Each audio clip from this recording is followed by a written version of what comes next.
asking about the size of the, increasing the size of the operation, I was still confused by the maps. Like it mentioned about the RV grounds that we had approved, or that you had considered previously. So I wasn't sure if that was some sort of overlap on that property. No overlap. Okay. We'll stay on that lot one. And then would you have any objections to being limited to maybe 10 hours a day? No, we're already limited to 7 to 6. And by the time we get started at 7, it's 8 before we get going. And by the time we do our thing. I heard someone mention something about 12, and I was a little put off by 12. But Yeah, we're done with it by then, but no, 10 days are just fine, so. You guys have to do maintenance on the machines anyway, don't you? Toward the Yeah. end of the day, so get that shut down. It takes a bit just to get it fired up and whatnot, so. Any more questions? Thank you. Thank you. John. Do we have any comments from the public?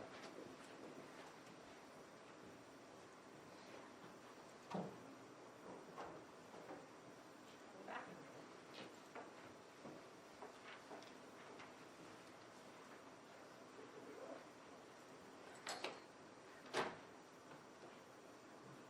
Patty Ann Beal, B-E-L-I-Q-Z, 12936, County Road 226. Sorry. No, Sorry. Do you need me to repeat that? Yes, please. Patty Ann Beal, B-E-L-I-Q-Z, 12936, County Road 226, and the adjoining property owner. There's a corner of it to the east, and I'm opposed to the extension of the CUP at this time, and he has some concerns. I am seeing a large increase in the amount of traffic that I'm seeing on County Road 226, and trucks with the logo, the business logo. I'm also seeing a large amount of an increase in the equipment, trucks and equipment that are abandoned along my property line. Mr. Hinton just referred that, I believe, to that as the lower yard that's not fenced. And that there's a tree line there. A lot of that tree line is seriously damaged in that August storm, so not sure how much of that going to come back in the spring. So a lot of that has come down. So that might, we might not have a tree line there come spring. There's also the water pit. I'm not sure exactly what that's called. I'm not a construction expert. With the water pit lake pond that will be near what will then eventually be the proposed campground. That's kind of down the hill from the construction site. I'm concerned about that being a hazard for families who will potentially be in a campground area at some point in time. And that campground is down the hill from a construction site. That's a water hazard is a draw for young people, families, kids. And there's no plan to put a fence around that campground, is my understanding, for the water. And there is also, with the increased amount of planned grinding of the concrete, then we also have the increased dust, the particles in the air. I work from home. I wouldn't say it's consistent noise, but there is, I find that from time to time my computer monitors there are crashing and vibrating, and I'm having to stabilize my computer monitor on my desk from time to time, as it feels like there's an earthquake in my office, and my dog goes running off barking through the house to see what just happened.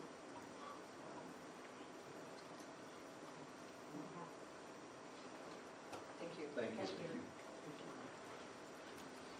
Other comments from the public?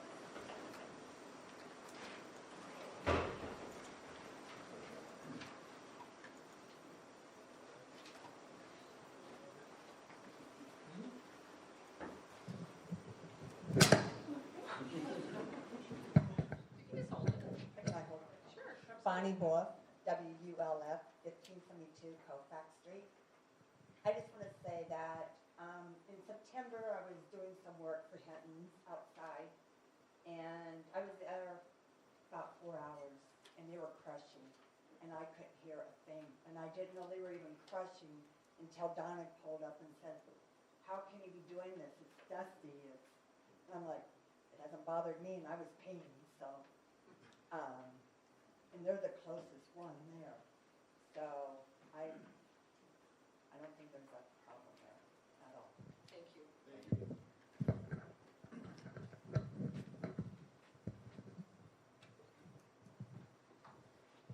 Other comments from the public?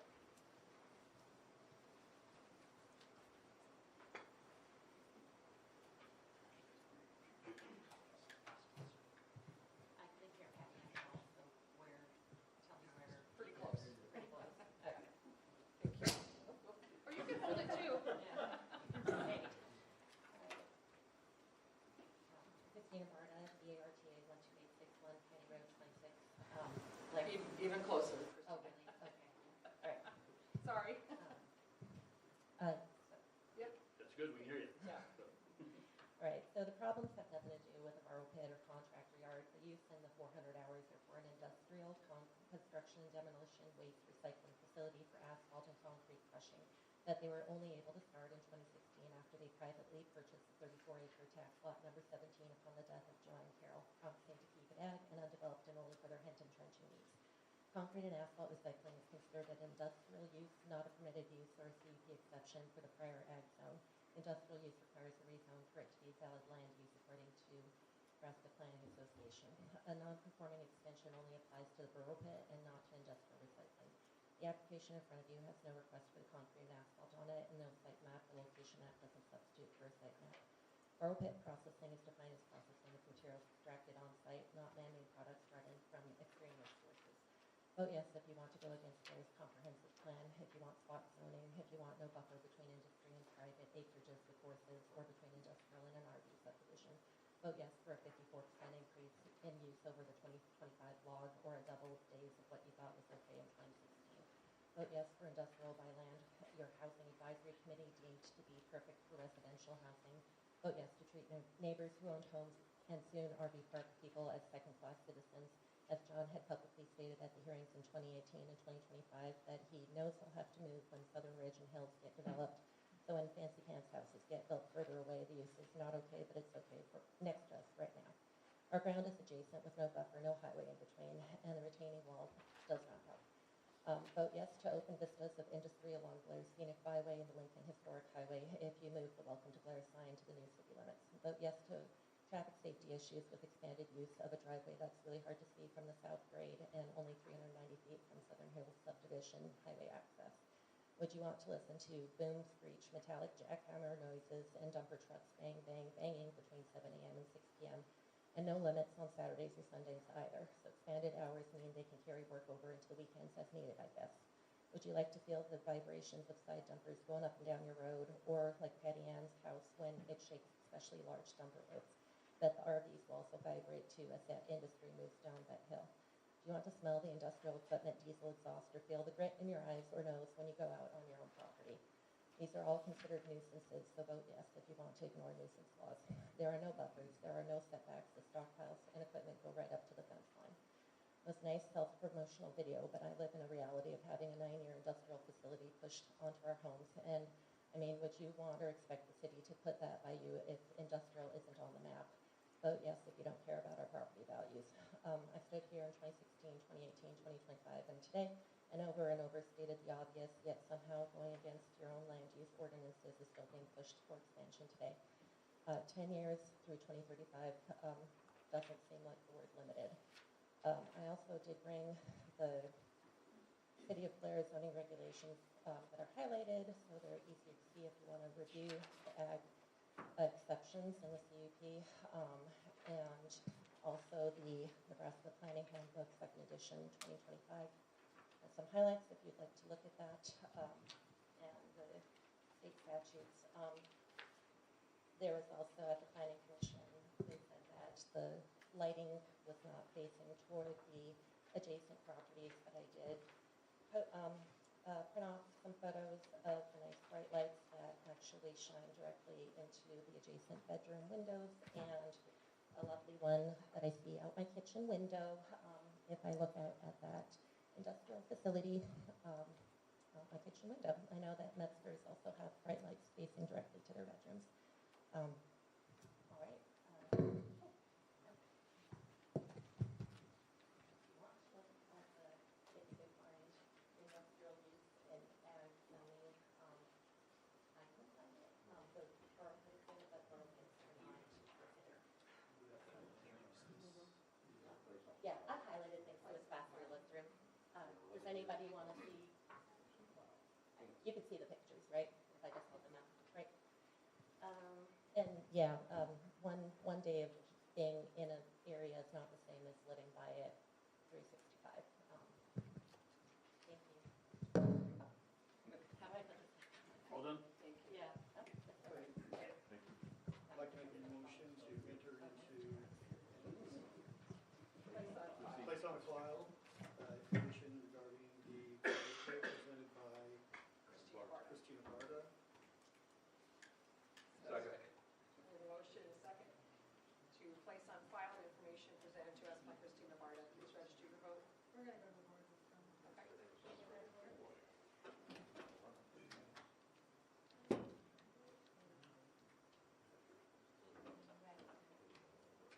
All members present voting aye.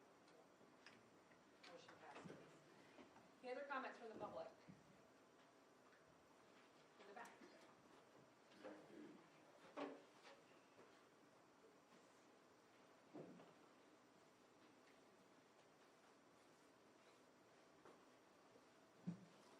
My name is Chad Miltner.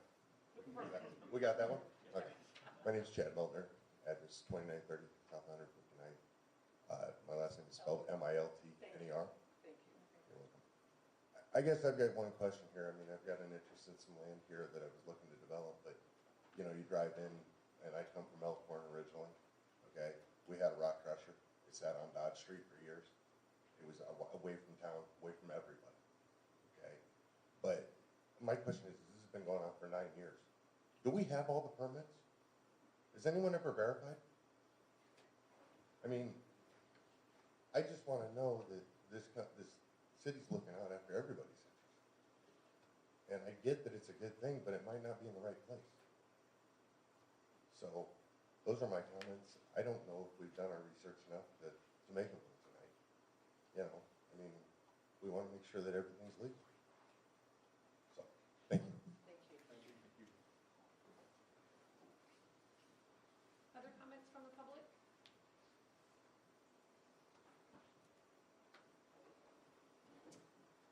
Having none, I will close public hearing. Oh, was there somebody else? I thought I saw something. Oh, did we have any comments? No, all right, thank you.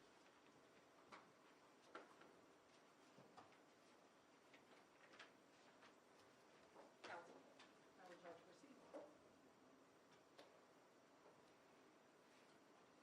I'll make a motion to approve the non-conforming use limited extension application submitted by John R. Hatton as presented with the stipulations from the previous CUP and adding 400 hours of operation per year. Second. We have a motion and a second to approve the non-conforming use limited extension application submitted by John Henry. Please register your vote. Is everything coming up? Yep.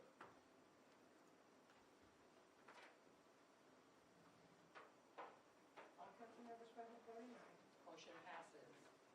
Item number 6, I'll open the public hearing to consider a conditional use permit application submitted by 8 Point Properties, Drew Harson, agent, 503 North 23rd Street in Blair, Nebraska, for a contract construction office and services on tax lot 215 in section 12, township 18 north, range 11, east of the 6 p.m., Washington County, Nebraska, otherwise known as 743 Washington Street, for 30 years. Mr. Byerman. Thank you very much. So next up, we have a conditional use permit by Drew Harson, excuse me, 8 Point Properties is the company that he owns. Contract construction offices and services located here on East Washington Street, east part of Washington Street. The zoning is ACH, and as part of ACH 80104 means that a contract construction office and services with all materials contained within the walls of the building is an exception, which means it does need a CUP. Planning Commission had a very good question. What's the difference between a contract construction office and a contractor's yard? We really don't know because we don't, in our books and definitions, talk about what a contract construction office is. So we've got to go by what it says in this, and that is simply what it is, office and services and enclosed. Here's a picture of the current zoning. We have ACH on both sides and the back.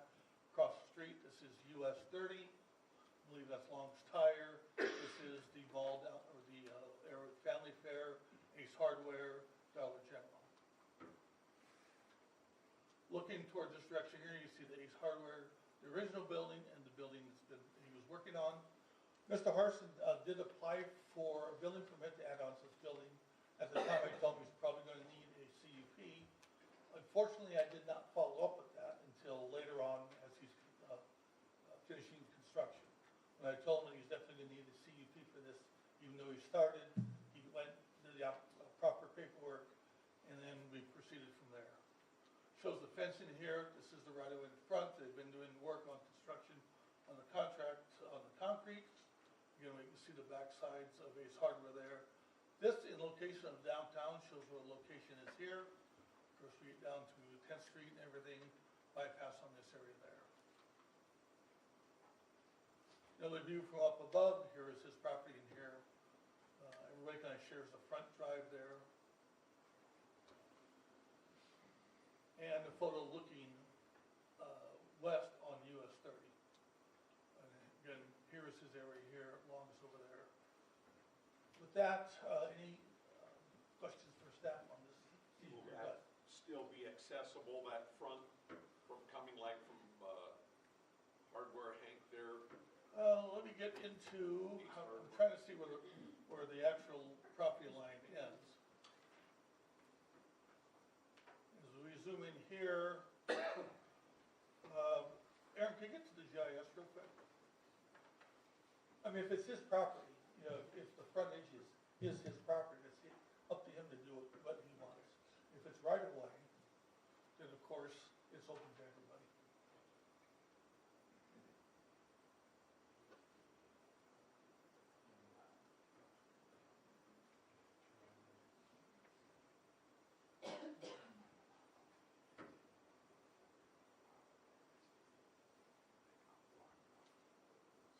So this right here is probably, if you click on that area, that's either state or city right away, that area right there, I believe. Where does it show? Unknown, so yeah. So this area out in front here is all right away, either city or state. Okay.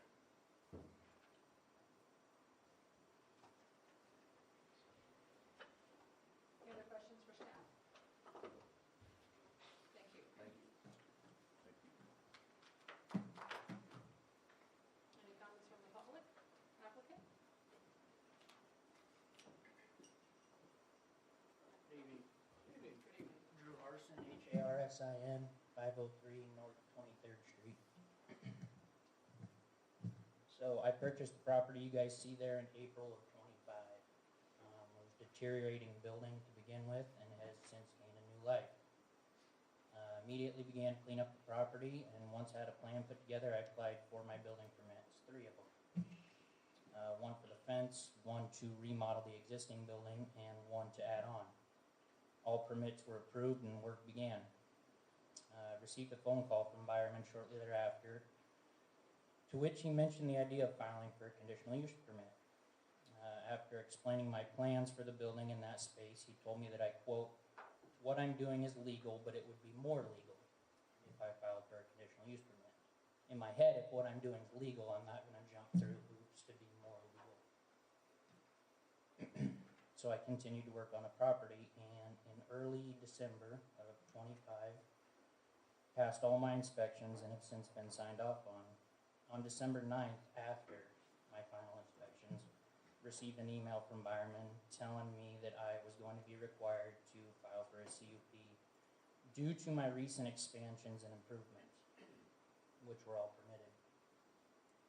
I've been told over the phone that when this started, it was legal. It isn't something I've been ignoring, as if the city's been making multiple attempts to contact me. When I asked Jeff if he had any proof of a phone call, email, or letter reaching out to me in the last 8 months stating this was necessary, the answer was, of course, no. So in my opinion, this was handled very poorly from start to finish. As a young business owner here in town, it's frustrating that I take an eyesore of a property and turn it around all along believing I was following the rules. Once final inspections have been completed and I'm waiting on my official occupancy, the city could then decide I need a CUP. It's as if you change the rules of a football game late in the fourth quarter. Had I known from the start that a CUP was absolutely mandatory, I would have filed one and waited to see if it was approved prior to investing this much time and money. If I chose not to file for a CUP, I was told that my official occupancy will be withheld. And it's hard to see how that can be the case if I've checked all the boxes up until this point. So I met with Jeff, then again with Jeff and Phil, and expressed my frustrations.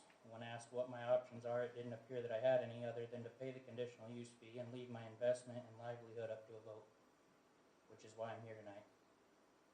Appreciate your guys' time. Thank you. Thank you. Thank you, sir. Any other comments from the public? Any comments in writing?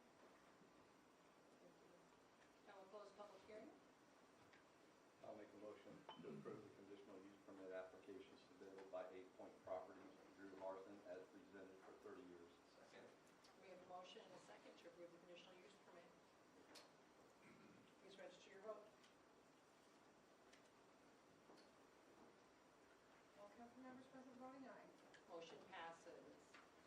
Item number 7, open a public hearing to consider a conditional use permit application submitted by Rain or Shine Play Space LLC, Sandra Reese, agent, 2232 Washington Street, Blair, Nebraska, for a recreational family play space in a separate wing of the Little Blossoms Child Care on Lot 88 Deerfield Edition, in addition to the city of Blair, Washington County, Nebraska, 1221 Deerfield Boulevard for 25 years. Mr. Byerman. Thank you. Next request for conditional use permit is in the Deerfield area of our city.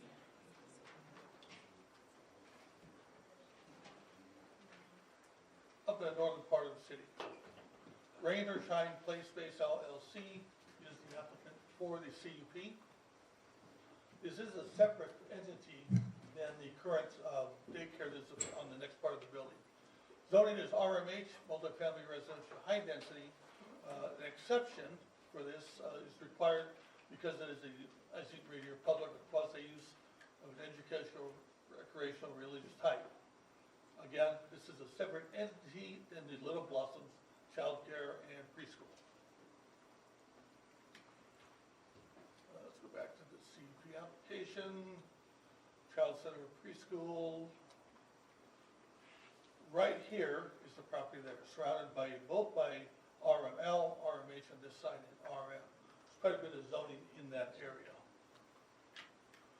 The Little Blossoms Preschool, which is right here, does have a CUP for what they do. Again, because this is a new entity and a separate thing with recreational play space, as they call it, they will need also a CUP for this. This gives a little bit of a diagram of what they're going to have. This part of the building remains daycare. They will be taking over this area here with the entrance. We have an overview look here. They'll be in this wing. We've got approximately 40 different parking spaces and offloading in the area, which is enough for the building as it was before when it was daycare. This is supplied by the applicant. This kind of shows you what they want to put inside there. I believe she is here tonight, so she can ask more questions about really what they want to do and get into more of that area. Planning Commission did recommend approval at 8-0. Any questions for staff on this? Thank you. Would the applicant like to come forward? I'm Kathy Rice, R-E-I-S-E, address 280 Riverview Drive, Blair, Nebraska. Okay, I am looking to launch a play space, especially during these dreary weather days that we've had lately, or the hot summer days that we have. It would be fantastic to have a place that we can take families. I also want to encompass not only little children on another side, there's also a preteen to adult space where there will be a golf simulator, air hockey, arcade games. So it's kind of going to cross all ages. And I am looking to do that for my own family, but also a lot of the families that I serve in this community would be interested in it. And I think that's all I have right now. I have 6, they were previously classrooms, 6 spaces that I can use. I will also have a birthday party room or an event room where people can use that, and that is a hot commodity that's searched for in this community that we have limited availability for. Any questions for the applicant? So is this something you could just, we planned a picnic with the grandkids that day and it's raining, so we just hop in the car and come over and just be able to walk in and utilize it? I love that question. I am working on getting a website launched for booking sessions, but we will also take walk-ins if we are available with how large the space is as well. If you're just looking to use the village, the play village versus the play structures, you can just book for that, and that will help open up more space through the building too for more people to come through. And it will also help me control the parking spaces to make sure I'm not exceeding those parking spaces that are available, especially on those weekends. Is this designed to be a supervised or unsupervised, like drop your kids off, or you go there with your kids? Okay. I am looking for it to be a family-focused space, and for that purpose, it will be, you have to attend your children, and that's where those bookings will include a parent authorization form where they know that they are responsible for their children when they're there. Would that also include the intended teen spaces? That's a really good question. I know that has come up for Skinny Bones and the YMCA and things like that. I have not thought that through thoroughly, but that will definitely be a point that I fully research. Any questions? Thank you. Thank you. Any comments from the public? Do you have any comments, Marie? Thank you. We'll close the public hearing. What would the council like to proceed? I'll make a motion to approve conditional use permit application submitted by Rain or Shine Play Space LLC, Cassandra Rice, as presented for 5 years. Second? We have a motion, a second, to approve the conditional use permit for Rain and Shine Play Space. Please register your vote.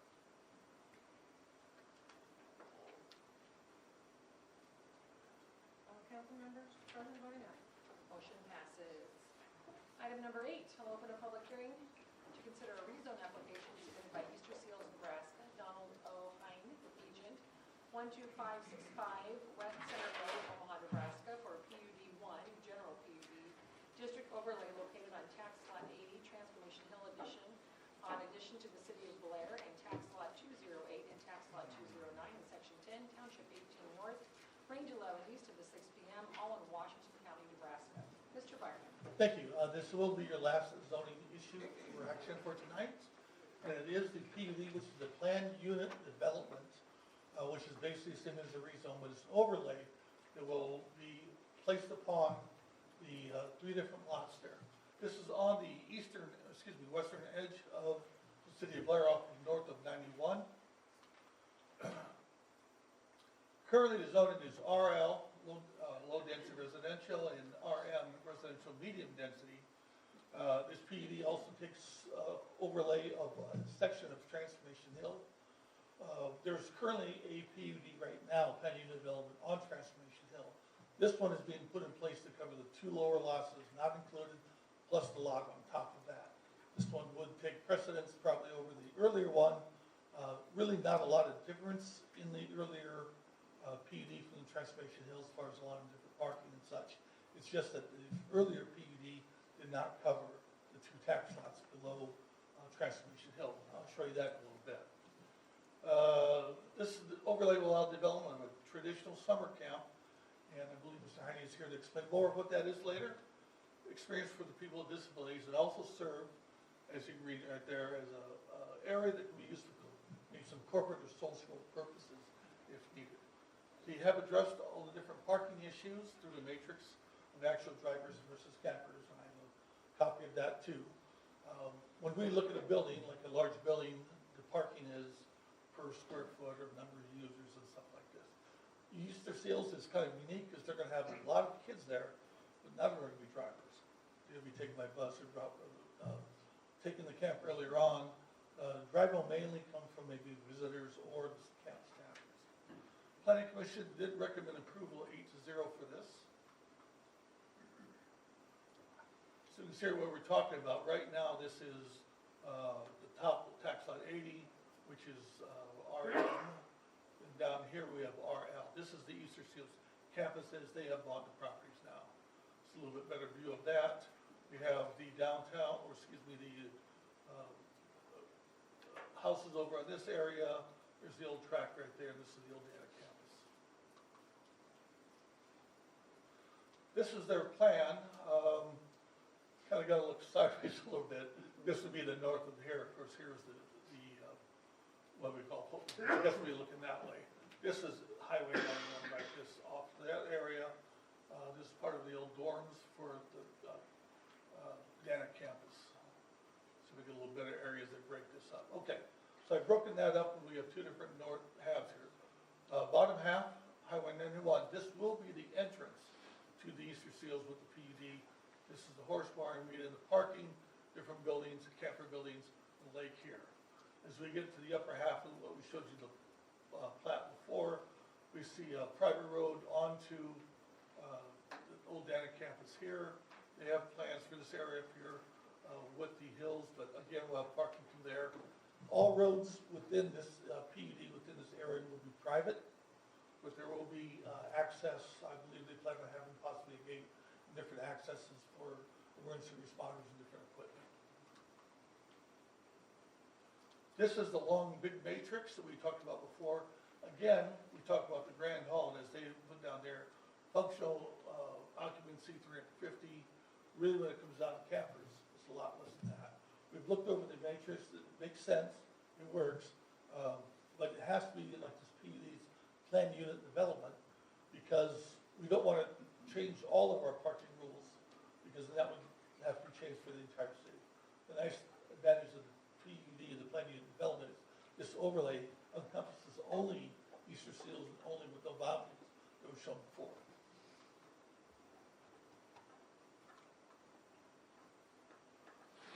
Let's see if I missed something here. Nope. And this is a view of the lot looking east on 91. This is the curved railroad tracks here. This is the start of their property there, which at one time was cornfield. We do have a flyby link right here. Do you want to go to that, or do you want to wait for you? I think that's the cue. You know what? We'll go with this. Okay. This shows an overview, and at this point, I'm going to stop for questions from the staff before I turn over to the applicant. What age group are they looking at housing there during summer camps and stuff? I will let Mr. Heine answer that question. He has a better idea of.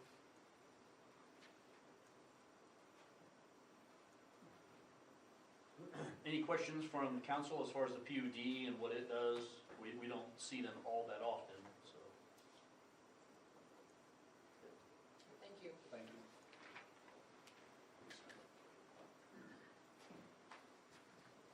My name is Tim Mettenbrink.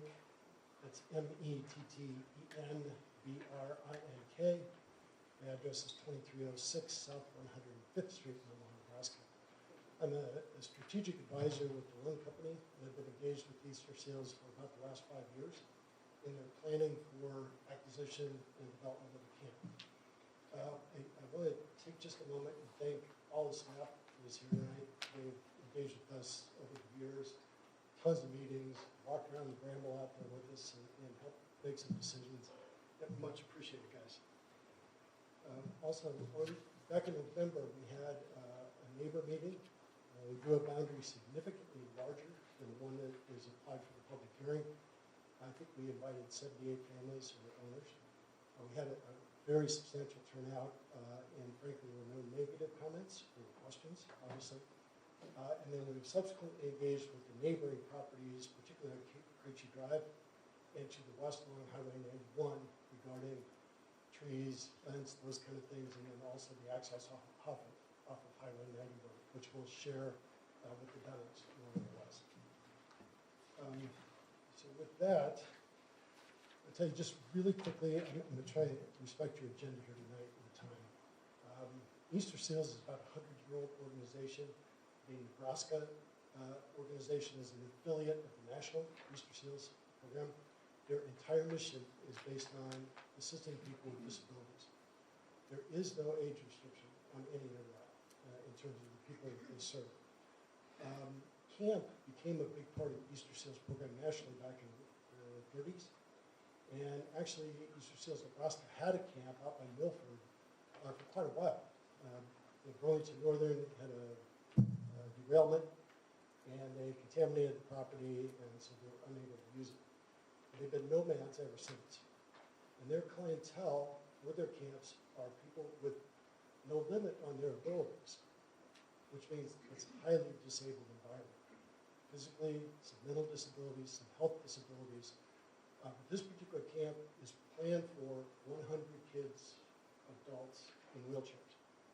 So you can imagine, the kind of environment we're dealing with here. The camper ratio to staff and counselors is really 1. It's a highly intense environment in that regard. But for many of those people, it's their only chance to get away during the year. And to the question of age, there's a gentleman, I think 2 years ago, that attended his 50th camp. He was 80-some years old. And said they don't draw a line on that one. And we're proud of that. Additionally, they are involved with an organization called AgriGlobe. And it's a function of a consortium between the University of Nebraska Extension Office, Madonna Rehab in Lincoln, Nebraska, and Easter Seals. And its specific focus is to help farmers and ranchers who through health or accident have become disabled in some way, shape, or form. They currently have no home. They tend to run this just sort of ad hoc as the need arises. They're going to anchor that place here. We're going to build a facility that can house the kind of equipment that they might need to learn how to, for instance, get up on a tractor, get in a combine. It's got adaptable stuff to it. The manufacturing community and the people who make the adaptable stuff are the ones who are going to provide that equipment, but all the training, all the counseling, all of that will happen through Easter Seals and their partners. In addition, there are in excess of 100 organizations around the state of Nebraska who specifically handle, a form of disability, be it a cancer group or a diabetes group or, name it, and there's a group. And they all want to camp. But so many times, camps, particularly the old ones, just are not accessible. And don't have health provisions, and they just don't have the money. So 4 years ago, Easter Seals Nebraska purchased 64 acres of the former Dana College campus. And we've been planning this thing for quite some time. And we finally have enough has coalesced around this to say this is the plan and this is what we'd like to do. So, thanks, Jeff. So just a really quick walkthrough on the site. North, as Jeff says up here, there's a pretty significant hill in this location.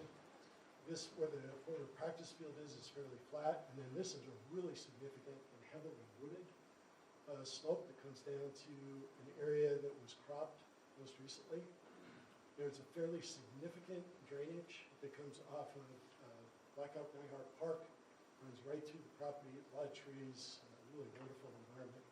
It comes through and eventually dumps into Collar Creek, which is in this wooded area right down here. On the south end, as Jeff mentioned, we're going to access off of Highway 91. So the camper experience will be to come in here. Parking is centralized at this location. Dining, entry hall, staff offices, like a nurse location there. You get a lot of meds with these people, and they control that. Rec hall, maybe a lazy river type of thing. This is the agribility building. It's a fairly large building, but it's just because of the equipment that they hope to house in there. And then this, as you said, is a horse barn. Cabins then are going to be located around this drainage way just because the significant trees on this property are right here. And we're going to really capture that, have a great back door out of those facilities. Up the hill on the top, if you access off of Dana Drive, you'll have parking, another small hall, and another set of cabins up above that are maybe slightly less accessible. Some of our groups don't need, 100 wheelchair kids. So that's it.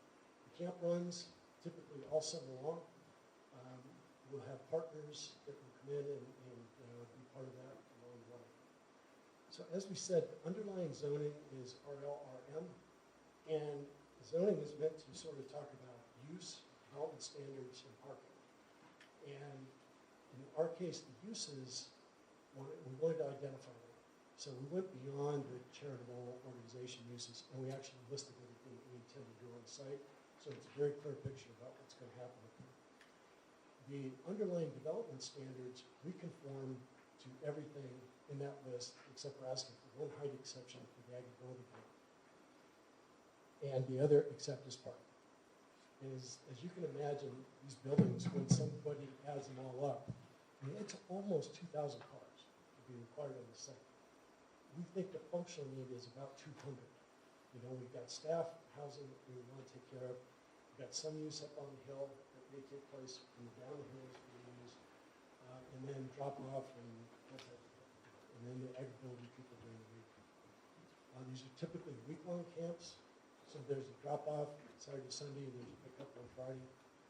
And because of their camper profile, they stage pickup and drop-off because it takes a long time to check these kids in and check them back out. So it's not like everybody's there all at once. So I think with that, we have just to give you a little image of what we intend to do here, give you a little 3D view of this. We're run that quick fly through. We've edited this down, so hopefully it's short.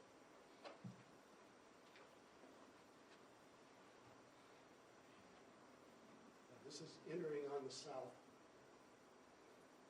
And the horse barn and the agribility building.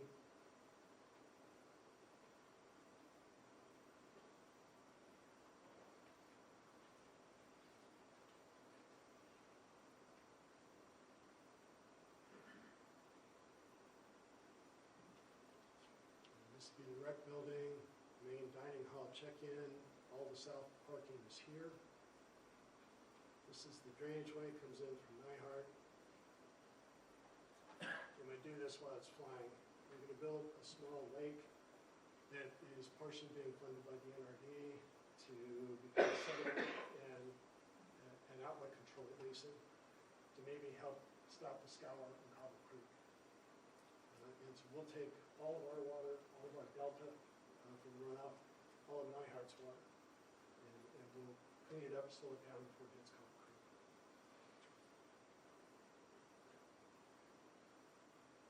These are cabins.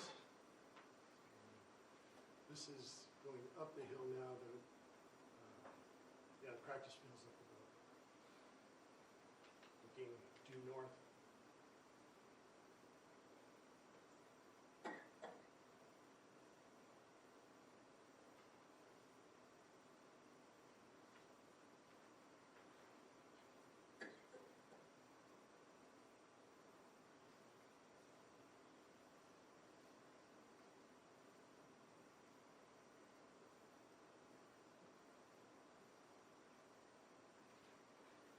I'd also say we're working in close cooperation with Youth and Family Services, who now owns the Dana campus.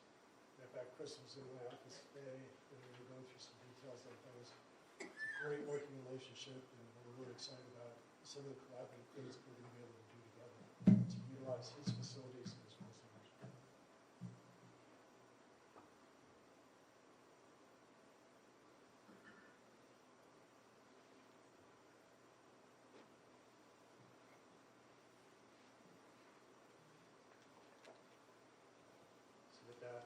say is the CEO of Eastern Seals got called out on an international visit for a venture that they're into. And so I'm all you got tonight, so thank you. Question. Yes, sir. So I know it's been discussed, the road to go from 91 up to College or wherever. And I understand why Easter Seals doesn't want it. It's for safety reasons, obviously. But I still don't understand why we couldn't run parallel a road where our emergency vehicles could get around down to 91 or up from 91, because a lot of times the railroads are blocking 91. And we can't get emergency vehicles around until we take gravel roads. I just don't understand why we can't make a parallel road and put a fence along the one side, be on the west side of your road, to keep any kids from, coming over to the other road. That's my only struggle with it. I love everything you guys are doing and everything about the project. It'd just be really nice to have that road there.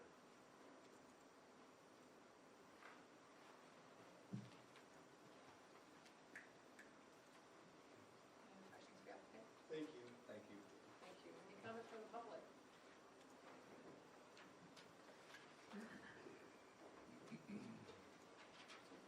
My name is Jake Loftus, LOFTIS, 2129 Park Street, Blair. Yeah, I did have a couple comments. I know this is about land use, and I love the mission of Easter Seals. But I think as stewards of the land and of the use of the land that we have in the city, we have to ask, is this what is best, highest and best use for land? And so my concern is that this doesn't meaningfully fit what the comprehensive plans for both the city and the parks lay out. And I do have questions about what does the city actually, how is the city as an entity, as the municipal corporation benefiting from this land use, from this specific land use. So my concerns are also limited access to roads going around the railroad tracks. I know that was something the city brought up when this came before the council like 2 years ago, something like that.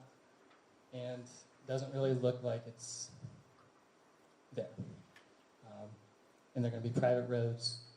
So my question is, if this was left, if the land use was left as it is currently, which is residential, then those roads would connect.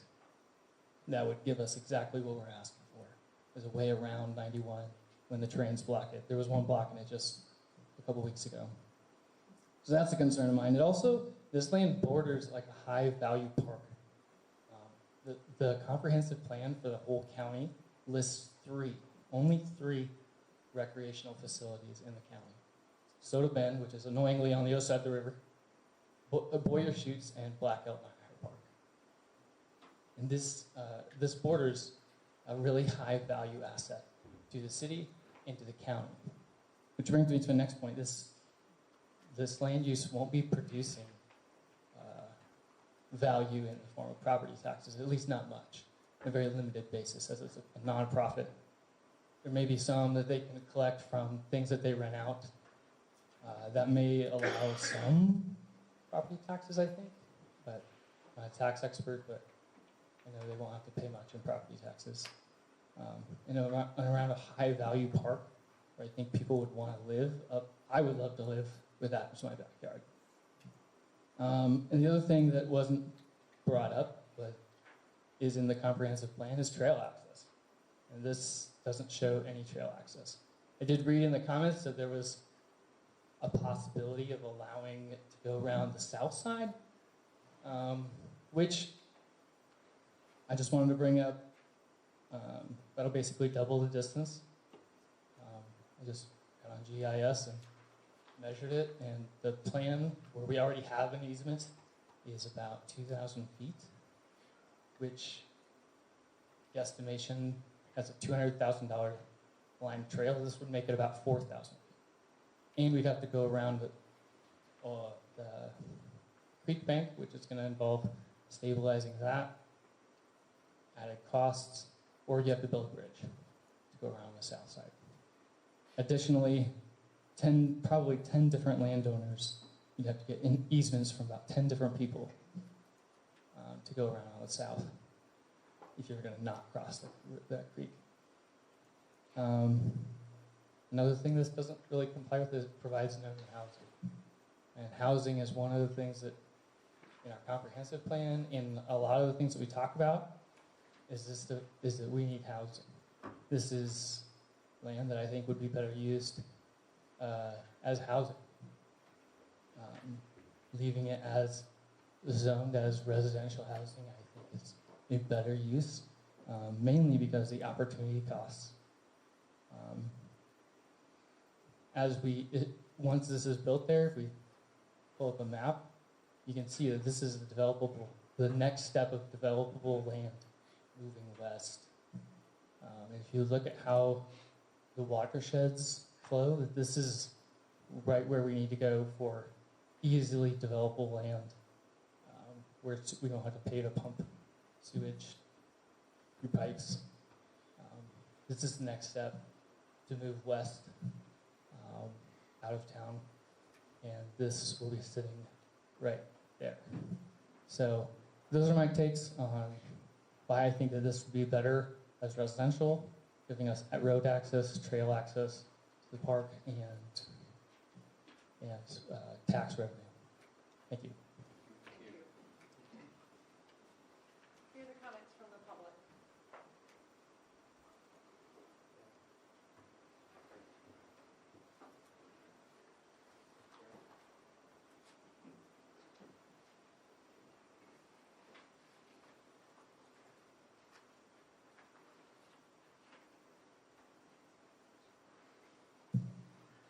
My name's Monty Allen. I live, could we get a map up again?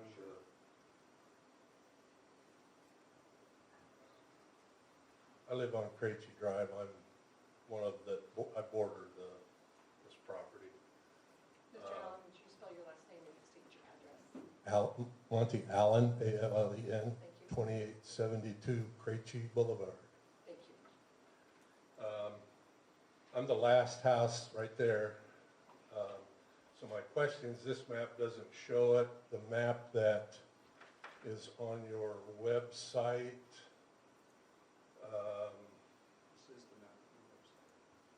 shows the buildings and everything involved. My biggest concern right now is the turnaround, which shows it as that rectangle, which is obviously not how people turn around. It has it bulbing out, and there's big cottonwood trees that are, I think, have been asked to be torn down to accommodate snowplows. Are you talking about this turnaround, this map here? Yes, yes.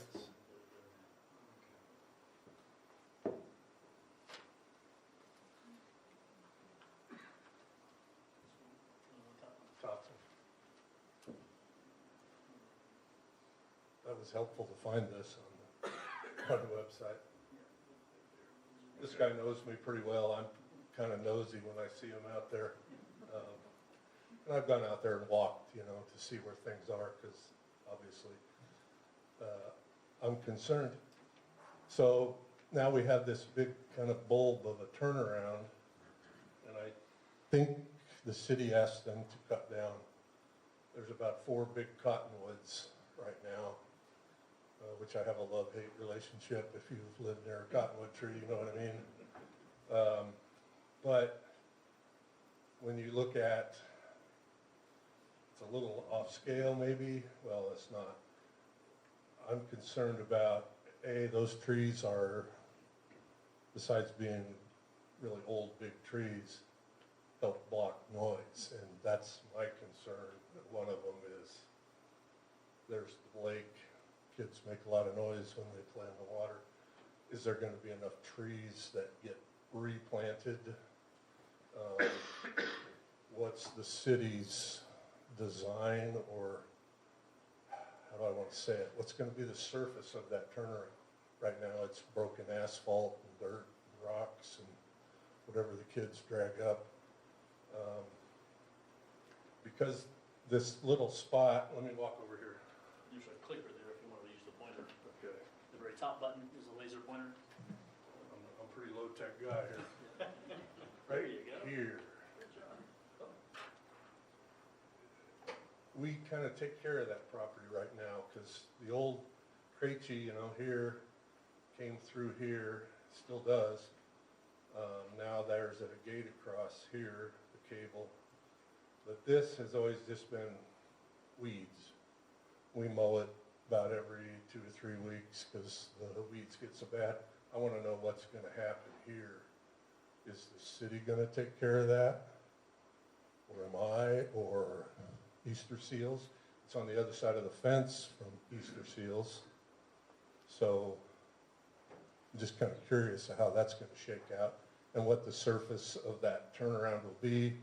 And then I was told there was going to be no access, but I think, is that where it says? Emergency vehicle access only right there. It's for that fire department. What's that? Fire department. Okay, so is that going to be there? Emergency access? Well, it's an access for the fire department to get onto the property when they have a call on the property. Right. It's not designed to be a through access for first responders. Okay, I was told at one point there was going to be no access there, but that's fine.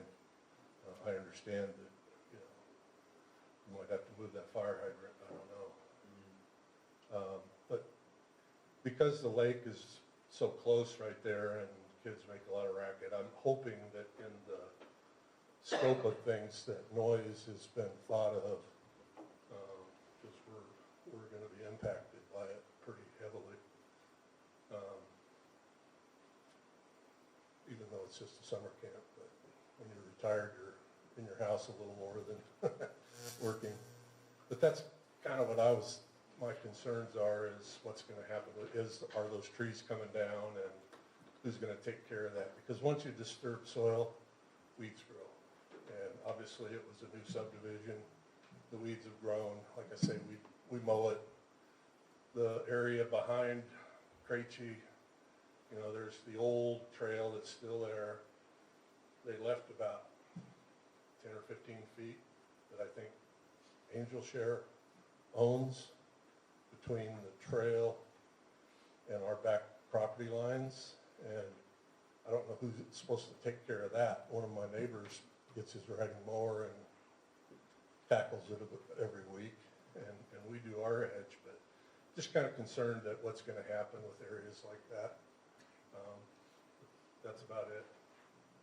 Do you have anything else? Okay, thank you. Thank you. Thanks. Thank you. So are you staff able to answer a couple of those questions? What's going to happen with that turnaround and then that little piece of property right next to his house? Phil Green, City Administrator. I'll explain my outfit later on.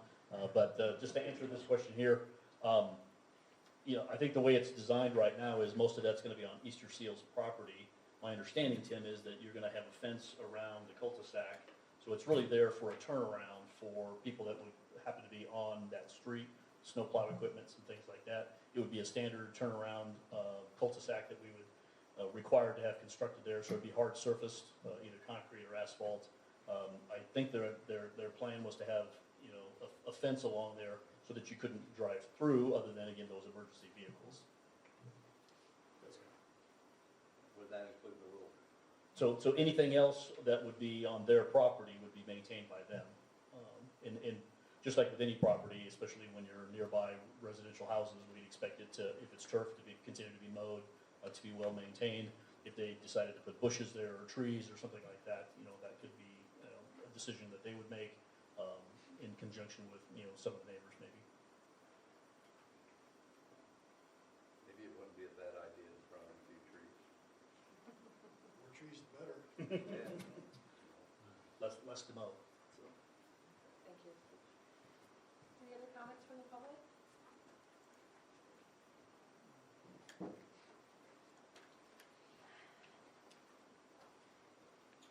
Hi, my name is Sean Cooper, C-O-O-P-E-R. I live at 2300 College Drive. I have one question. gentleman said that this was a summer camp and it runs all summer long. What's it gonna be for the other 9 months out of the year? I can answer that. The current camp runs summer, but the future camp wants to take advantage of this all year round. And so that's where the affiliates come in, you know, those kind of people that can maybe use it off time. And then the third category, as you noted in our narrative, of users on this site would be people who share a mission with Easter Seals, people who have a business or philanthropic relationship with Easter Seals, and also have the opportunity to use that. And as you might imagine, Easter Seals has a very broad business and philanthropic relationship within the community. Those people will be compelled to come do a business meeting on the upper camp at the hall. You know, come out here and do an overnight thing with the recreation exhibits that are out there, and continue to use that on off times. You can't use strictly the summer camp. But the intention is to use it as much as possible.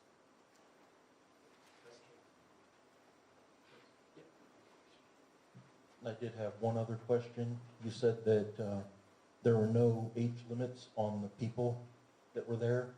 How long will they be staying there? It's typically the 1 week. 1 week? Yeah, typically a week. Okay. Thank you. Other comments from the public?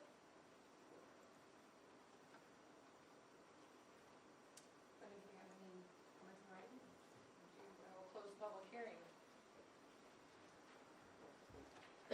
Discussion, council? How soon are you looking at starting construction or dirt work on this? I mean, I know the lake's gotta be dug out, things need to be landscaped, but how soon are you looking at starting on something? We intend to grade the sediment basin this year. The NRD had some stipulations on how their cash was spent, so we've got a bit of a timeline. So we're going to go in and do that major excavation this spring, and then we're going to build building pads, because we've got to surcharge this ground. So we're going to use the excavation to do that. So we're going to clean up quite a bit of that site this winter as well. As far as the full camp, it's strictly dependent on fundraising. As you might imagine, this is a fairly significant investment. Although there are a lot of partners aggregating around this thing now, and I believe a lead gift, a major piece, is coming in the next half year or so, which would kick us off in design, where a lot of these little details would be resolved through that process. This is very conceptual. Employee plans, people that are trained for Easter sales interaction with campers from Omaha, or anybody local employment?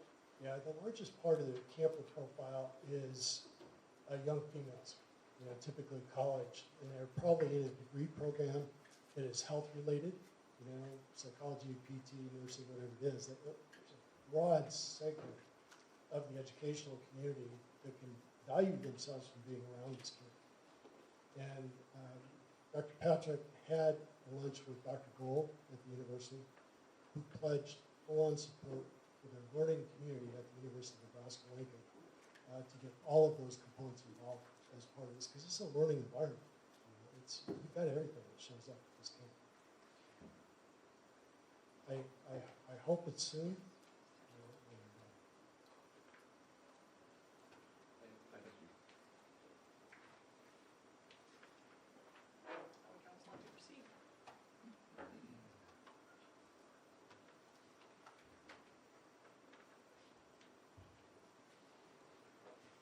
I'll introduce ordinance number 2660.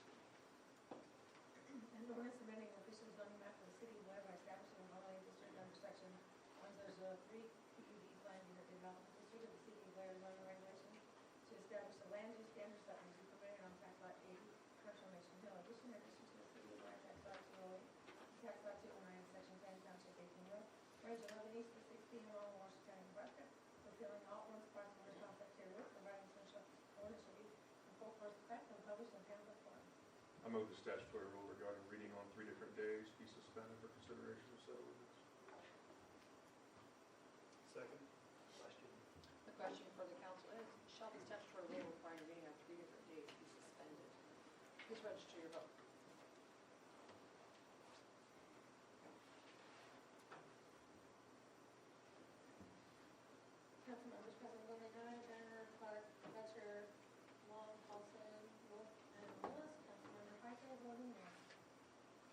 An ordinance amending the official zoning map for the city of Blair by establishing an overlay district under section 1003, CUD plan unit development district, the city of Blair zoning regulations to establish land use standards that will be permitted on tax lot 80 transformation with no addition, in addition to the city of Blair and tax lot 208, tax lot 209, section 10, township of Eastern North, North, and other districts of CM, all in Washington County, Nebraska, repealing all ordinance passed for conflict herewith, providing for establishing the full first effect and publishing the Gazette of County.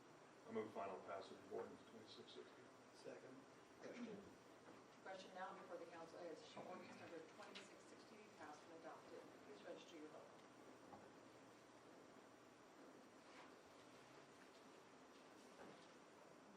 Council members present voting aye, Van Ayla, Walter, Long, Paulson, Wilson, Willis. Council member Heckel voting nay. I declare ordinance number 2660 duly adopted. Item number 9, consider resolution 2026-7 approving Gateway to West Days Parade held from 11 a.m. to 1 p.m. on June 6, 2026, and request permission from the NDOR to close Highway 30 for this event.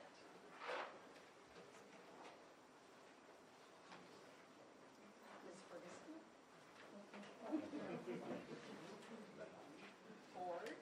Yeah, sorry, Melanie Katie, K-A-P-I-N-D, 120 Squires Place in Blair. We would just like to move the start time of the parade up to 11 instead of 1. It'll be a lot cooler, and then that also allows the fire department time, if they want to do their own fundraiser, they can get their people together and do one as well. And on the next item, you don't have any changes to the street closures that we have in the past. Thank you. Yes. Thank you. Any comments from the public? Having none? I'll introduce resolution number 2026-7.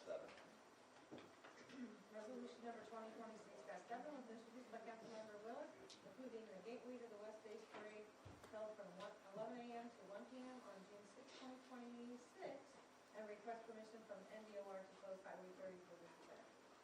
Make a motion to adopt resolution 2026-7 as presented. Second. We have motion and a second to adopt resolution 2026-7. Please register your vote. All council members present voting aye. Motion passes. Item number 10, consider resolution 2026-8 approving street closures for the carnival and use of Lincoln Street for a car show during Gateway to West Days held from June 4th through June 7th, 2026. And as Ms. Katie already indicated, there are no changes from this from last year. I'll introduce resolution number 2026-8. Resolution number 2026-8 was introduced by Councilmember Willis, approving street closures for the carnival and use of Lincoln Street for a car show during Gateway to the West Days held from June 4th through June 7th, 2026. Make a motion to adopt resolution number 2026-8 as presented. Second. We have a motion and a second to adopt resolution 2026-8 as presented. Please register your vote. All council members present voting aye. Motion passes. Item number 11, we have a presentation of current projects at the Blair Executive Airport. Mr. Green. Thank you, Mayor. Phil Green, City Administrator. I also have the privilege of being the airport manager, and so just want to do kind of an update for you. Before we get started, I just publicly want to thank Councilman Letcher for the privilege and honor of having lost the bet between Nebraska and Iowa, which is why I'm wearing this today. CJ, enjoy it. There's always next year. Just wanted to do a quick little overview. There has been a lot of things happening at the airport over the last several years. Lots of great back-end work has been done over the last decade or two to get us to this point. And you're going to see a lot of activity starting. So I wanted to give, like I said, just kind of a quick overview. Chairman Dave Johnson's not able to be here tonight, but our new Vice Chairman, Marty Rump, is here tonight. So he may get up and make a few comments as well. One of the things he's especially been working on with us is kind of changing some of the finance models that we're going forward with as far as the land leases. You'll see when we talk about some of the executive hangars and how important that's going to be for these new hangar locations, and kind of put together a model where they would not only have a monthly lease or an annual lease payment that they make, But there's also an upfront fee that would go along with that, and that front fee ends up being very critical when it comes to the airport's share of all of these projects. As has been in the case for a long period of time, there's usually a 90%, 10% federal, local share match on any of these grants, which means for every $1 million project that's going on, if it's federally funded, 900,000 of that's going to be paid by the feds, and only 100,000 has to come from local sources, which has really been good. The last several years, there's actually been a variety of 95.5 grants that have been available, and we've taken full advantage of those. But let me kind of show you what's been happening at the airport. What's BTA? BTA is just the three-letter designation. It's the Blair Executive Airport, though, is the official name for it. I'm not sure what the T originally came for. They usually have three initials that go along with each of the airports. It's kind of like when you buy your tickets, OMA or DCA, something like that, so BTA. I'm sure somebody who loves acronyms in Washington, D.C. has a reason why what they're doing. So we're going to be talking about two different locations. I'm going to use the terms north and south. It's not necessarily north and south just because of how it lays geographically out there. But as you're coming, from the Omaha metro area heading up to Blair, coming across this direction, this is generally more on the south side. So this is on the corporate hangar. And I'm going to zoom in on these little areas because you can't really see. But over the last decade and a half, there's been a variety of small little projects that have continued to move forward. And it's kind of like the boulder running down the hill. A lot of it has picked up steam, picked up great support from the Nebraska Department of Transportation Aeronautics Division. They're very, very supportive of what's going on in Blair and have helped us out a lot. And so there's a variety of projects here I'll zoom in on, talk a little bit about, and then show you kind of what's currently going on the main projects. And why is this thing just not want to be working? The battery maybe going bad. All right, move it forward, Aaron, if you would. All right. Oh, back one. All right. So you'll notice here that what's called phase 1, 2, and 3 have all occurred in about 3-year increments going back to 2017, 2020, and 2023. And all of them were just these little extended segments of the taxiway that is intended, obviously, for a plane to be able to go from one location to the other. You've got to have a taxiway for it to come once it gets out of the hangar. Some of the other concrete that's immediately in front of these hangars is the responsibility of the person who buys the hangar or owns the hangar, constructs the hangar. Some of these hangars are owned by the airport authority. Most of them are owned by Skyworks, or some of them are privately owned, and all of that's worked out in the various land leases that we have. But anyway, those were all done in kind of 3-year increments. So that took us through phase 3, phase 4, which was done back just last year in 2025, included some grading, storm sewer, tree removal, and a sanitary phase, getting ready for additional hangars. So there's currently 7 corporate hangars that are out there. You've probably noticed maybe some of the grading that's been taking place. There's now spots for an additional 12 hangars that could potentially be located out there. And so we were fortunate to work with the state and get a state grant for this. So 90% came from the state, 10% only was local. And again, this included the grading that you've seen done, plus there's a septic system, new septic system that's being installed in this particular, well, this is storm drainage, and then the new septic system is this little dash line here with the SS, and then the septic leach field that's going to be located over here. Just because of some delays, because of how wet it was last summer, they weren't able to install the septic system yet. That'll be done next spring, but all the grading has been done, and we're waiting just for that septic system to be put in, and then to see if sufficient grass cover comes up. So again, all that work being done, it was a little over $1 million project, and about $109,000 were local funds for that particular phase. We were in the process of doing this phase when the annual funding roll around came again. And again, the state has been very, very supportive of the activities that we've done. And so what we took to them, Aaron, go forward if you would, please, sorry. A couple of aerial photos just to show you some of the grading that's going on. Next one, Aaron, another view from kind of the farther south side, looking back a little bit towards the north. So all that grading project has been done now. Going forward again, one more. So we submitted to the state what's now called Phase 5. And Phase 5 and 6 were extensions again of taxi lanes. And these taxi lanes then would allow access to some new hangars that would be in the area that the grading is being done. I will tell you that at least from my limited perspective, when we went and requested this to the Department of, the Division of Aeronautics, I was hoping that maybe they would be interested in partially funding one of the phases. They fully funded both of them for us, fully from the standpoint of the 90%. So very, very exciting to see that possibility before us.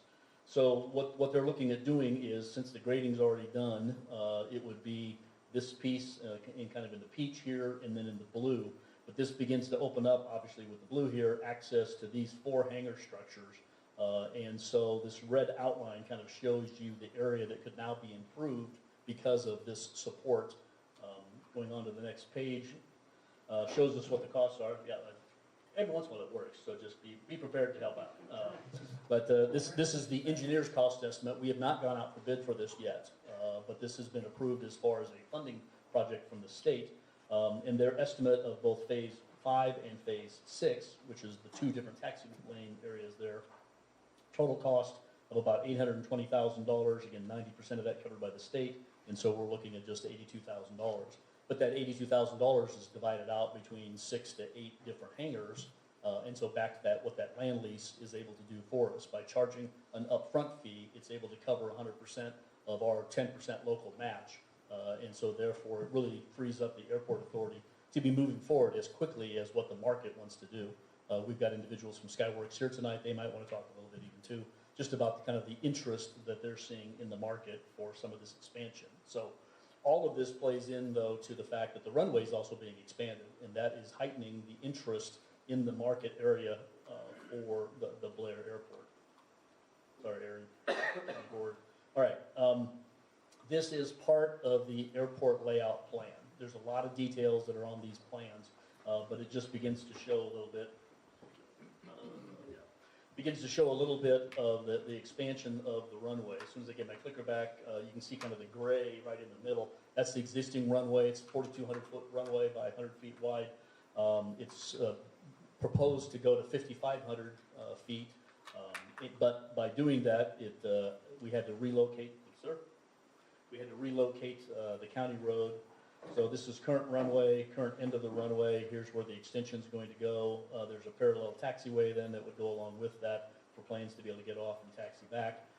But this is the current location of the county road. There's an intersection here. And obviously the new runway runs almost right to where that county road is. Then you've got a safety zone that you have to plan for. So we're in the process, and I'll show you more of that route in a minute, about having to relocate again this county road to a new location so that this particular work can be done. One of the philosophies we've kind of had over the last several years is let's get as many things engineered as possible, ready to go forward, so if the money happens to be there, we can take advantage of moving forward as quickly as possible. And that's really worked out well for us because what originally was looked at as one project, which would be the relocation of the county road, and then a second complete project, which would be the extension of the airport runway, now both have been basically put together in one package. The feds are willing to fund all of that. And so we're prepared in just the next month or two to be going out for bid to try to find a contractor who will do all of the county road relocation and all the grading and then all the concrete work for the runway. This is an aerial view showing, again, this is the current county road location. This is the new location of the relocated county road. Because of this relocation, we also had to purchase some property. So just a few months ago, we purchased from the adjoining property owner these 2 little parcels here, and enough for this new county road to go through. We worked very closely with the county road department on what this design is. So it's designed as a regular county road. In fact, there's a 7-phase construction plan that's designed for all of this. As they end up moving some dirt in several of these areas down in this direction, then constructing this, but still providing access both for the people that live nearby, one way or the other for this. We ended up having to acquire a few parcels here You probably noticed the tree removal that was done last year, that was all part of this construction project. So over the next 2 years, and again, we're planning to go out for bid in just the next few months, hopefully have a contractor in place by April, May of this year, have them get started on the grading work. They'll concentrate first on this county road relocation and getting that ready to go. Probably try to get as much grading as it can be done this year. They may start doing some pavement for the parallel taxiway yet this fall, but then the bulk of the runway paving would probably be planned in 2027. So between the 2026 and 2027 construction years, we hope to get all that work done. Estimated right now, again, we haven't gone out for bid yet, but estimated about $7 million between the 2 different fiscal years. And again, 90% of that would come from the feds, which means the airport authority is looking at bonding some of this, which they've done for the major projects. They did that when the runway was first constructed, and that would end up being probably a 20-year bond, something like that. The airport authority would use their revenues, which their primary revenue always is fuel sales. And we get a little piece of that fuel sales that are being done. But again, because all of this is falling into place at the same time, all of that construction work that needs to be done for those taxiways, which again is a state project, this is a federal project, we're hoping to, and we're doing it as an alternate in the bid, that whoever the general contractor is for all of this work, to then work with them to also pour the concrete for that phase 5 and 6 taxiways. And we're hoping to take advantage of all of that construction work to be done at a reasonably good cost. So I think that's all I had. I don't know why this thing is on the page tonight. Again, airport layout plan, it's hard to see any of the details that are on that, but I'll invite Vice Chairman Rump if he wants to come up and say a few words and talk anything about what he wants to talk about.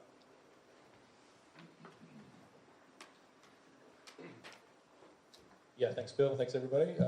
Marty Rump, RUMP, 1663 Washington Street, Blair. I've been on the Airport Authority for I think since about 2020, if I remember right. But so Phil did a good job explaining kind of current progress of a lot of projects out there. I thought maybe I'd just give you a little bit of background. Our Airport Authority meetings are public meetings, just like City Council meetings, so you're all welcome to come anytime. Same goes for the public, third Tuesday of every month. A little background on some of the cost share stuff that Phil was talking about, and also how the city participates. So as an independent taxing authority, the Airport Authority has kind of a limit of 3.5 cents per $100 evaluation. So it's a rather low taxing authority. Over the last 5 years, we've been pretty steady at keeping our tax levy for the airport at about 3 cents per $100 evaluation. Over 3.5 cents, we would have to come to the council for approval. And those tax funds are basically used, as Phil mentioned, to contribute toward the local share of some of these big projects, these big capital projects that take multiple years to finance.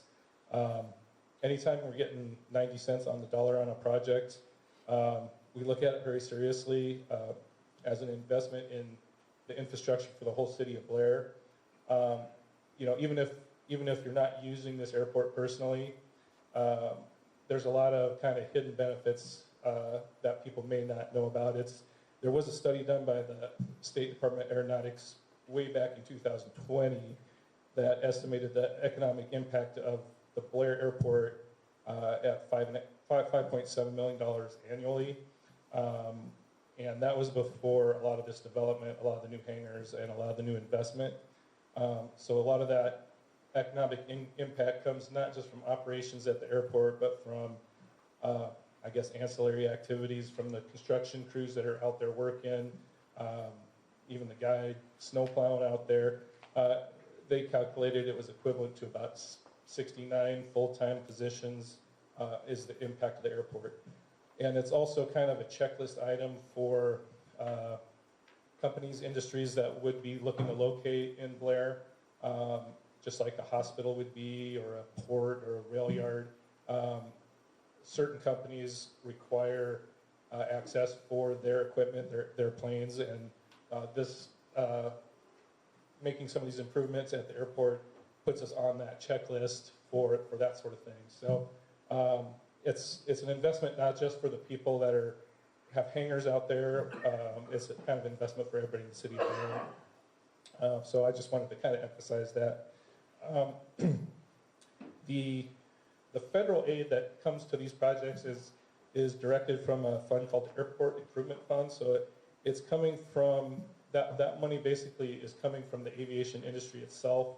It's coming from a trust program that is funded through certain aviation-related fees and aviation fuel fees. So it's not really funded by like your income tax necessarily. It's funded kind of through the aviation industry itself. And that's why the competition for some of those dollars is pretty tough sometimes. And we really have to be prepared. As Phil mentioned, the city and our consultants and our board has done a good job of planning ahead on some of these multi-year projects to make sure everything is kind of going in the proper order, and we're communicating with Department of Aeronautics so that we're first in line for that funding. As one example, the state funding for some of that development, which is basically for private hangars, was really a surprise. That was kind of unallocated funding that was either redirected to Blair from other projects. We weren't expecting to see that much of a matching grant from the state for that. So that was a big win for Blair. And the relationship that our staff and our consultants have down there in Lincoln really helped that. So other than that, I was just going to mention real quick a few of the other items. We have these big items, multi-year projects that we're working on every meeting. But we also have a few other things we're doing out there. We've been doing recently a lot of maintenance on the existing community hangars and other infrastructure, like lighting and taxi lanes, signage and joint ceiling, all sort of that boring stuff, but much needed, especially with a lot of storm damage we've had recently. Airport's involved in basically development and implementation of an anti-icing project to make operations at the airport safer during winter conditions. As Phil mentioned, we're developing a new lease procedure and kind of enhancing our building standards to make sure all the new construction has a good solid foundation as far as how we approach the leases and the construction. And we're determining some appropriate adjustments for lease rates. When the airport was first moved to its location, the priority there was quick development that was as inexpensive as possible for people who are locating there. Now that there's so much value out there, we're trying to do more partnerships with the private owners to help fund some of the infrastructure that will support their buildings out there. So we're in the middle of doing that. And as we kind of mentioned all along, we're continually updating our capital improvement program so that we're a few years ahead on the planning and the design, so that we're ready if there is a pool of grant money available, that we have stuff ready to go. So there's been a lot of work out there. I appreciate everybody that's spending the time coordinating with the people in Lincoln and our contractors and everybody else. And if you have any questions for me, you can ask me now or just meet me up anytime. I'm a local guy, so you can just look me up. So, any questions from anybody? Mr. Rubin, I don't know if you can answer this or not, but will any of this expansion have any impact on the glider groups that are currently out there? Yeah, that's a good question. So one of our tenants is the Omaha Soaring Club, and they rent several hangars. They do a lot of operations out there. They've been to a lot of our meetings. They've done some improvements on the property with the clubhouse and redoing some building infrastructure. And we're trying to develop the expansion to allow continued operations. They operate on it's not technically a runway, but it's a grass field adjacent to the runway. And from the research we've done, that's the safest way for them to operate rather than to operate on the runway itself. And we're trying to make sure they have adequate space to continue those operations. We're working with our consultants on some of those issues. We'll continue to do that throughout the process, so. Yeah, I might add too on that. What it looks like we're able to do is during the grading phases, that they're gonna continue to be able to operate with no changes. We have warned them though that probably in 2027, during the times when the actual runway for the airport has to be shut down because of the pavement work that's gonna be done, that they'll be shut down during those same times. But hopefully we'll be able to keep it to a short window and keep it to the same times when the airport's closed anyway. And maybe just one quick addition on the runway extension. So there's been airplanes operating there this whole time. Why do we have a longer runway? So basically, this airport is currently designed around one type of aircraft, kind of the maximum aircraft that can operate there. There's several of those that are housed there. The current runway length only allows them to operate in ideal conditions. So sometimes in certain weather conditions, there's not enough runway for them to safely stop. They may not be able to have a full fuel load coming in and out. So with the development of some of these new hangars, the types of airplanes that are coming in, it's not 100% safe 100% of the time for them to operate on the 4,200-foot runway. So that is a major driver for that extension. All right, well, come by anytime. We'll gladly have you. Thank you. Thank you. And again, I did mention earlier that we've got a great partner out at the airport, which is our fixed base operator, they call them an FBO, which is Skyworks. So Harrison, I don't know if there's anything you wanted to add or talk about just the market that you're seeing for interest in the Blair Airport. Sure. Harrison Helm, 17402 Island Circle in Bennington, Nebraska. I would say Phil and the board have been great partners of us as we continue to grow, and as the city has grown, we've gotten a ton of unsolicited and solicited interest in a number of these newer corporate hangars. Some of those which include private companies that are headquartered, have locations here in Blair, as well as a number of individuals, both public and private, who are based out of Epley currently.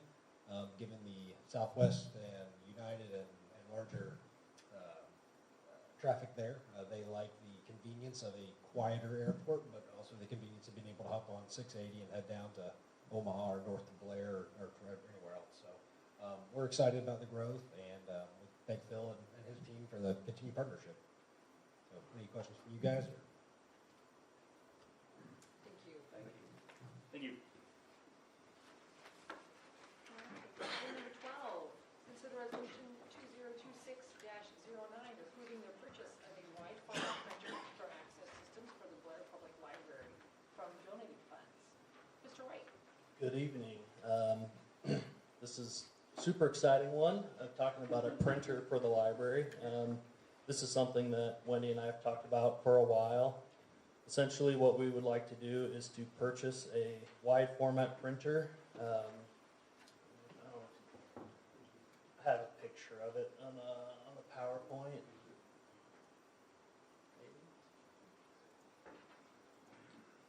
So the library did have a wide format printer at one point in time, a couple years ago. It had died, so we would like to replace it using donated funds.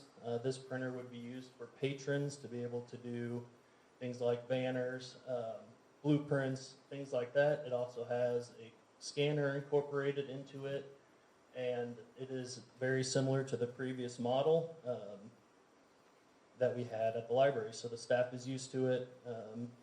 We did do an informal bid. It is not the lowest bid. It's actually the highest bid. The Ricoh printers are a little bit more expensive, but just due to the existing relationship we have with Access Systems and Ricoh, and just our familiarity with this particular printer, it would be kind of an easy transition for the staff at the library to use. The bid does have a lease and a purchase price. We would like to purchase it. It would have a $60.78 per month service fee, and this printer would be able to print from 2 different kinds of media, has 2 different roll holders, and it comes with a lot of ink and some paper and the support from Access Systems. So, if there are any questions? Did I get everything, Wendy? Yeah. So, Tom, all the different bids came with a monthly maintenance fee. Correct. So even if you looked at those monthly maintenance fees and compared the overall cost, assuming those monthly maintenance fees, does this still end up being the most expensive or not? They really all kind of level out. We're paying less in maintenance on this printer because it is a better printer. They would need to service it less.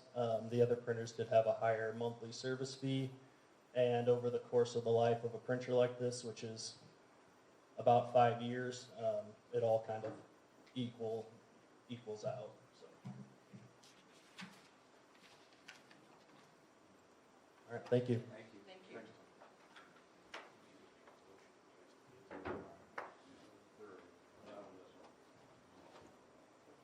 Any comments from the public? Having none? Technology committee. We did meet on this. The fact that it's donated funds is a nice change. Not costing, this, and the monthly fee, below monthly fee is good, we're familiar with. So if council doesn't have any questions at all, I'll introduce resolution number 2026-09.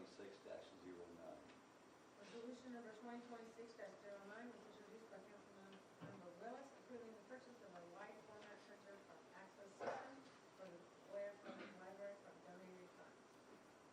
Make a motion to adopt resolution number 2026-9 as presented. Second. We have a motion and a second to adopt resolution number 2026-9. Please register your vote. All council members present voting aye. Motion passes. Item number 13, consider resolution 2026-10, approving an on-call agreement with Olson Associates for various engineering services related to the sanitary sewer and public works. Mr. Heaton. Good evening, Mayor and Council. So a couple quick things to wrap up tonight. First one is a on-call agreement with Olson and Associates.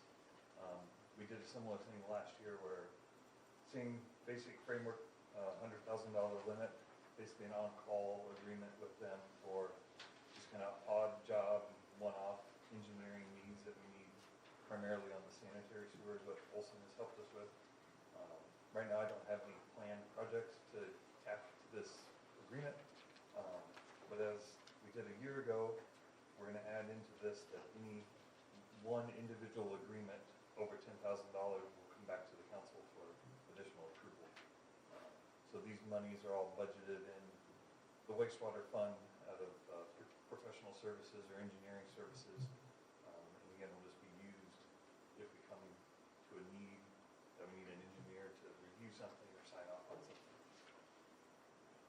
Any questions? Thank you. Any comments from the public? Having none, water and sewer committee. We did meet and discuss, and like CJ said, we did this last year, so we agreed in talking with him. So I would like to introduce resolution 2026-10. Resolution number 2026-10 is introduced by Councilmember Paulson, approving an on-call agreement with Olson Associates for various engineering services related to the sanitary sewer and public works. I'd like to make a motion to adopt resolution 2026-10 as presented. Second. We have a motion and a second to adopt resolution 2026-10. Please register your vote. All council members present voting aye. Motion passes. Item number 14, consider resolution 2026-11, approving amendment 2 with HDR for the water tower project. Mr. Payton. Thanks again, Mayor.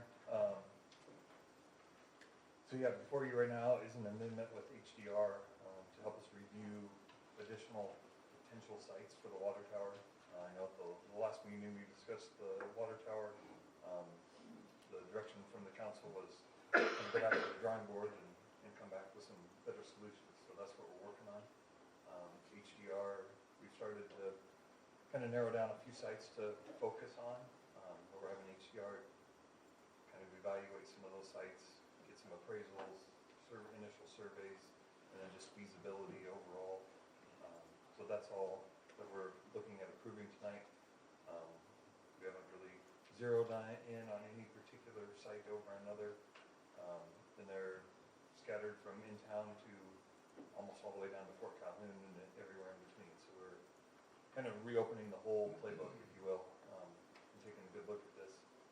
And I hope within, the February, early March, we could come back with a presentation on the sites and the need for the tower and the need for the expansion, and have something that you guys can vote on then.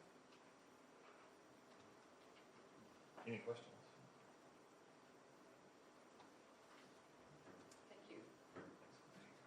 Any comments from the public? Having none, Water and Sewer Committee, you're up again. Yeah, we did meet on this. Obviously, we talked about this in the last council. This is a touchy subject, so we, trying to do what we can for everybody and make sure that we cast a wide a net, right? So this is,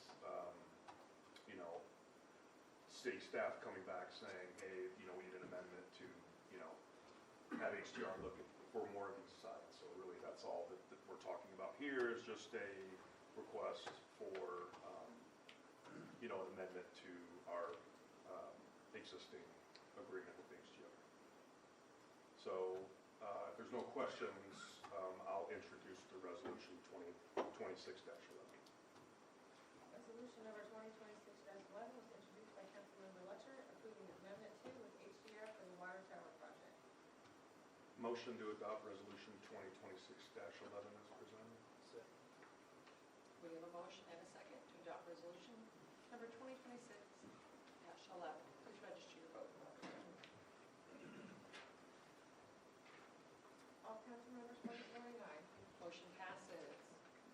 Mr. Green. All right, thank you, Mayor. It's been a full evening. Just a couple things to bring to your attention. Again, the February bills for utilities, water and sewer, will be going out the next day or two. Just a reminder to you and to the public that this is the first of the bills that will be going out with a $5 charge on it for those who have chosen not to go paperless. But the good news is that we've really continued to have some very good success encouraging people to go that route. So out of the 3,427 accounts that we have, we're at 2,492, which is 73% that have gone paperless. So I'm very, very pleased with that. Hope others would continue to consider that option as well. The Nebraska Aviation Symposium, which is the annual meeting of aviation-related entities here in Nebraska, is going to be meeting the next 2 days out in Kearney. So several of us are going to be going out for that. I'm going to be out there for just one day. A few of the other staff are staying for both days. So that's coming up tomorrow and Thursday. Our BSNA utilization continues to go well, but we're going to be honest, it's a challenge. It's always a challenge with new software that's fairly complex. Every week during our staff meetings, I've been challenging the staff, don't be complacent. You've got to push through these kinds of things. So we've taken on a challenge of every week naming one process that we want to improve, one thing that we need to learn how to do better, one screen that needs to have the view improved on it, or a report that needs to be done better. And so far staff has been doing well with that, but it's going to continue to be a grind over the next 6 months, and we're very open-minded about that. Lastly, I did want to let the public know that a letter was sent by Jeff Byerman today to Von Lowe Investments regarding the loss at 1600. We had been informed that funding is available to them again, so we're expecting them to continue to aggressively and regularly work on that facility. We will continue to monitor that as well. And we've been informed that there are others who are prepared to step in if for some reason they're not prepared to continue to move forward with that. So we'll keep you abreast of that as we go forward. So any questions for me? Plan B. Plan B for that building? Yeah. Again, we've been told by the lender that he has other contractors in line if this one doesn't perform. And so they've asked us to kind of make sure that they're continuing to move forward. If we see a further delay that will happen sometime down the road, we will not hesitate at all to call that lender and let him know what's going on. And, that building, number one, obviously needs to be enclosed, and we would hope that that would be finished up within the next 30 to 60 days at a maximum. But then the work just needs to continue on. We want to see that building being utilized. It's an important corner for us. We want to see the right-of-way open back up, so we'll be pursuing that as quickly as we can as well. Any other questions? Thank you. Thank you. And go Big Red. Couldn't let it touch your skin. And I would like to propose a motion to adjourn this meeting of